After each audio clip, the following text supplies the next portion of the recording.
Hello everyone, so welcome to the final video of Strategic Leadership mini-series, and I'm just going to talk about some final considerations that I want you guys to be aware of before we move forward.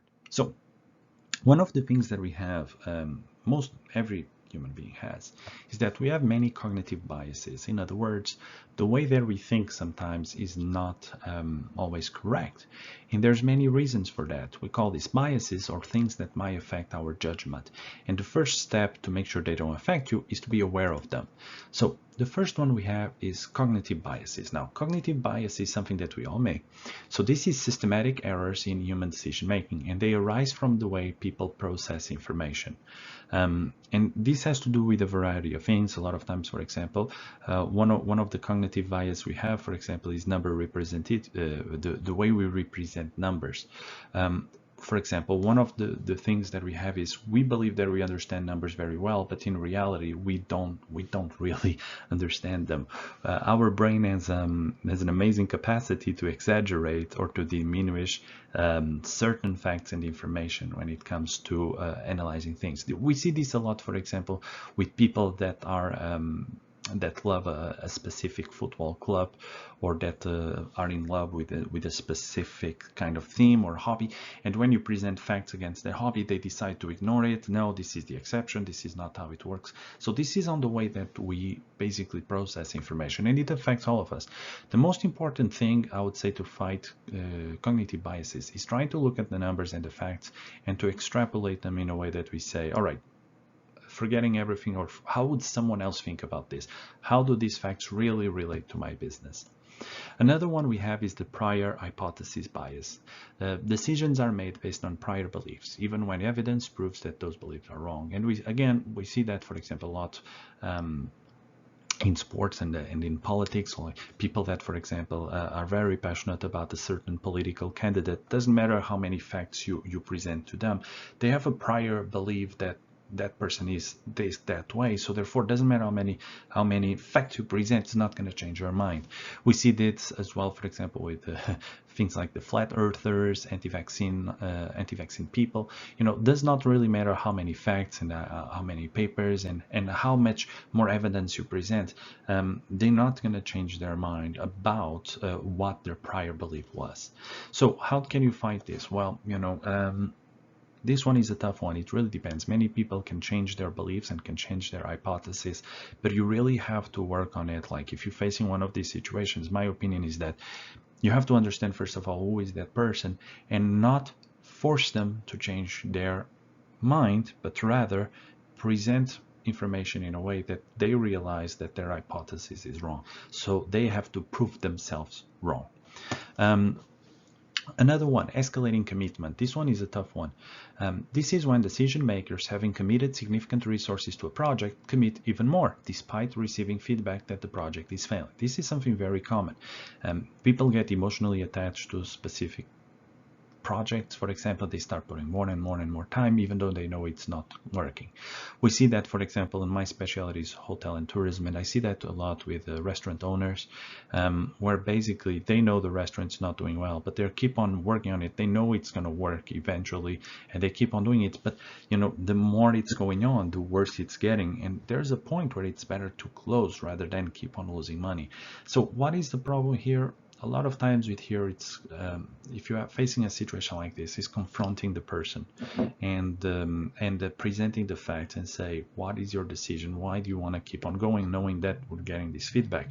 And this could be used to a much better project, like project A, project B, project C, where we would actually have a higher opportunity to get resources back.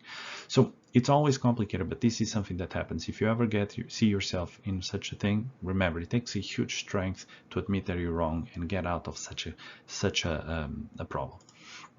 Then we have reasoning analogy. This is something that unfortunately I do a lot on my job as a teacher, which is when we use simple analogies to make sense of complex problems. And indeed here, the main issue we have is that, you really cannot have, you cannot make a complex situation simple just by making an example that makes it sound simple, for example. And every time we simplify something, we are eliminating details that maybe have a consequence on the way that we eliminate them for other people to understand. And therefore, the reasoning analogy, it's something that we need to be very careful. When we simplify something, am I eliminating details that can make a big difference on the way that people understand the subject I'm talking about? Another one we have is representativeness. So this is the tendency to generalize from a small sample or a single vivid anecdote, and this violates statistics or the laws of large numbers. In other words, it's the fact that, I saw this happen once, and therefore I'm sure it's going to be like this again. Those people say, oh, I know someone that won money in the lottery, therefore I'm sure it's going to happen to me again, when in reality we all know that if you calculate the probability of you winning the lottery is ridiculously small. It is possible, yes, but it's ridiculously small. And having two people that know each other, both of them winning the lottery, is something that it's extremely rare. But we tend to, again, and this goes back to the human tendency, that we don't really understand the representativeness of numbers well. Then we have illusion of control, tendency that managers and people have to overestimate their ability to control events. General top managers are more prone to this. They believe that because they have a position of power, they control much more than what in reality they do control. There's a certain element of chaos, a certain element that we don't manage in a company, and therefore we need to be careful with that. And finally, availability error. This arises from our predisposition to estimate the probability of an outcome based on how easy it is to estimate it, to imagine it. So in other words, we tend to be more optimistic about events. The easier an event is to imagine, the more confident we are on the probability that we give that event. And this is obviously ridiculous, because a lot of times, just because something is easy to predict does not mean we have a good capacity to know the probability of that event happening. So this happens a lot. Again, it happens in all levels of the organization, and the best thing to deal with this is to try to find data and to try to find specific data about it, so that it fundaments our own opinion. All right. Another thing I want to talk about, techniques for improving decision making. So if you're having to take decisions, there's many techniques you can do. One of my favorite ones is to have what we call the devil advocate. So this is when a member of a decision-making team identifies all the considerations that might make the proposal unacceptable. Possible perils of recommended courses of action are brought into light. In other words, the devil's advocate is the person that is going to try to find all the faults in your project or all the faults in your idea and force you to defend your idea based on the faults that you have. Now, this can be something that it can be a little bit, let's say, emotional if the devil's advocate does not know how to do it properly and professionally. But it can be one of the best ways to make sure that our idea that we have is the best idea, because it forces us to defend it based on data, based on arguments that we have. Another one we have is the dialectic inquiry. This is the generation when we have a plan and then we generate what we call a counter plan. That counter plan reflects plausible but conflicting courses of action. In other words, let's say we define the plan and we define the anti-plan, the opposite. And what is the advantage of this? It forces to promote strategic thinking, forces us to focus on the two sides of the coin, rather than just try to say this is the plan it should be. When we think about the opposite plan or action that might be the opposite way, it might give us an insight and say, oh, this actually is not a bad idea. We should incorporate this into our main plan. In other words, it forces us to brainstorm much more.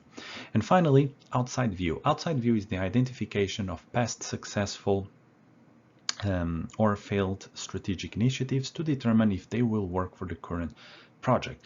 In other words, outside view is when we look at projects that were similar in the past and we analyze them. Did they work? Okay, what was it that they worked? And did they fail? What was it that made them fail? And we incorporate those lessons into our plan. All right, then the other part I want to say is the characteristics of good strategic leaders. So a good strategic leader has a couple of characteristics that I believe are important.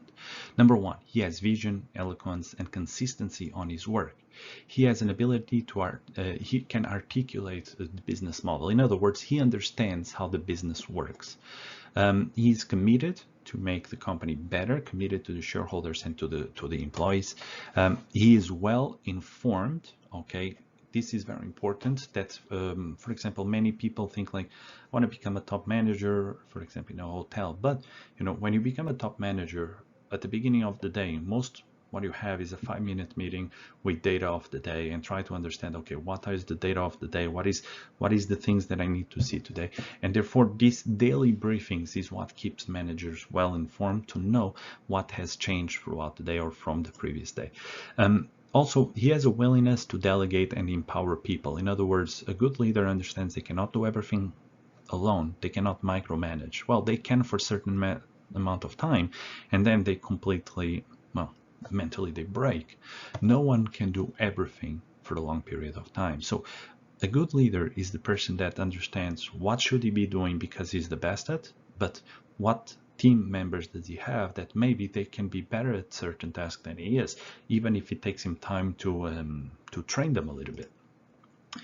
Also, they know how to use their power. They're not forcefully, they're not going to be a dictator, but at the same time, they know that there are certain situations where they need to assert their power. There are certain situations where they need to give that power to someone else. They have emotional intelligence, in other words, self-awareness, self-regulation, motivation. And obviously, they have high levels of empathy and social skills. The other thing I want to talk about is good leaders. This is a different perspective. If you want to be a good leader, what do you need to work on? There's 3 main pillars that you have to work on as a good leader. The first one is called the technical authority pillar. So this is about, you know, if you want to be respected, what is your technical competencies? People respect you more if they know that you can do certain things. What kind of training and education did you receive? And what is your reputation and experience in the industry? And that comes with time, obviously. The second pillar you can work on is positional authority. So positional authority is what is your position inside the company, all right? People that is a director tend to have more respect or more power than someone who's a manager, for example. But it's also the ability that you have to influence other people's careers. So this also gives you power. But at the end of the day is who you know and who you are in the company. And finally, there's also personal authority. Personal authority is things like, for example, your charisma and what do people think about you. But it's also your habits, your style, your personality. Now, all of these 3 things make sure that you are a good leader. In other words, work your technical authority, your positional authority, and your personal authority. And when you work with these 3 things, you'll be able to become a good leader, in my opinion. So to summarize these final considerations and the whole series of videos we've seen, it's the very basic definitions that we need to understand strategy and strategic formulation. Throughout the next series of videos and throughout, if you have classes with me, we're going to be learning about each one of the components we spoke here today. But the goal for all these videos was just to give you a very broad picture of what strategic leadership and strategic management is. And then in the future videos, I'm going to be giving much more examples and particular situations of what are the best practices for certain problems. So thank you very much for watching. And if you have any questions or comments or critics, please leave it on the comment section below.